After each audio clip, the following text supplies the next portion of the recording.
ยึดกันซาเป็ด16 กิโลกรัมที่สนามบินวัดไตนครหลวงเวียงจันทน์ในวันที่27 พฤษภาคม ปี 2025 ผ่านมานี้ เจ้าหน้าที่ภาษีแผนกสืบสวนสอบสวน และปราบปรามการค้าขายเถื่อนกรมภาษีกระทรวงการเงินได้สมทบกับเจ้าหน้าที่ภาษีประจำด่านภาษีสากลสนามบินวัดไต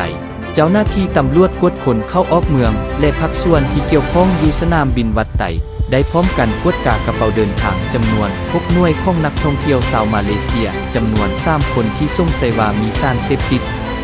ผ่านการกวดกาตัวจริงพบเห็นสิ่งผิดกฎหมายประเภทกัญชาจำนวน103 ธงรวมน้ำหนัก86 กิโลกรัมที่ได้ซุกเซื้องใส่ในกระเป๋าเดินทางซึ่งกำลังจะเดินทางออกไปต่างประเทศปลายทางแมนประเทศเยอรมันโดยผ่านสายการบินไทยแอร์เวย์เที่ยวบิน TG 571ดังนั้นจึงได้นำเอาของกลางและผู้ถูกฆ่าจำนวน3คนมอบให้เจ้าหน้าที่ตำรวจกรมตำรวจสกัดกั้นและต้านยาเสพติด